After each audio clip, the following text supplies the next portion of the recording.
Browns were back on the practice field out in Berea, and all of them were back out, at least for a portion of the practice. Jedrick Wills returned to individual drills today for the first time, really since his injury back last year in November. Wills, an update on plans for his continued progress, as well as the possibility he would be starting against the Cowboys Sunday. I'm not starting this week. I'm just going out there for Indy to see how it feels and get back into things. They talk about mental reps, with the new offense and everything. This will be your first reps on the field, and that. How much do you feel like you benefited from what from just seeing, being in the meeting room, watching it out there on the field? Yeah, whenever you can't practice, make mental reps for everything. So it was a little transition. Like, it was new, not being able to go through camp and practice and stuff like that. But I don't feel like I've been left behind or anything. I feel perfectly fine. There were times where you played through high ankle sprains, and you tried, and it turned out to make it worse. Yeah. There's some people who think, criticize you for not being in there practicing.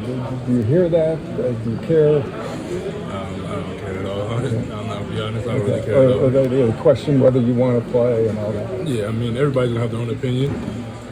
It's just a thing that you hear with if it was easy, everybody would do it. I'm sure everybody's heard that before. Just rolls off your back. It's what it is. If it was tough, if it was easy, everybody would do it, but it's tough, so that's why I'm doing it. You feel me?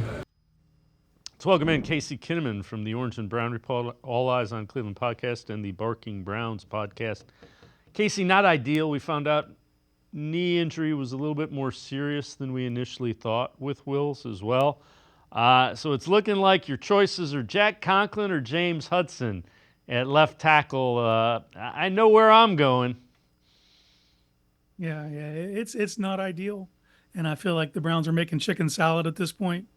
I think there was a misprognosis of when he was going to return, and maybe that's from the surgeon or the trainers or a combination of the two, because I think if you know this far, if you knew this in advance, and then DeJuan's getting all these reps the entire preseason, because James Hudson, while not, he's at least a passable right tackle, not a left tackle.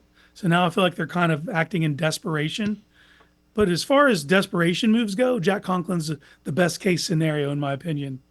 But I also feel this isn't being fair to Jack. We're talking about a guy who's, battled back from 2 career-altering injuries since the last time he was named an All-Pro, And the last time he took reps at left tackle, Barack Obama was your president. Like, it's been a while, and now you're sending him out there against Micah Parsons. But that being said, how much better would you feel with Jed right now? I don't think it alters your game plan. I think your game plan's still a lot of David Njoku on that side, sending Deonta Foreman and Ford his way.